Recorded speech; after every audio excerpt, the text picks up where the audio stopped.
decree and sign. Then Haman came before the king with subtle twisted word. A people scattered through the land whose laws are not as yours. It is not good to let them live their waste and set apart. If it please the king, decree their end, and I will play my part. The king then gave his signet ring and placed it in his hand, to seal the fate of all the Jews throughout the royal land. The scribes were called, the word was sent to every distant place, To kill, destroy, and wipe them out, both young and old in race.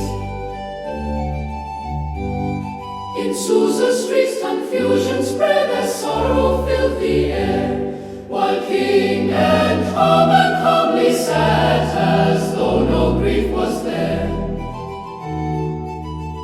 O Lord, when darkness seems to rise and evil takes its stand, remind us still your sovereign will holds all within your hand.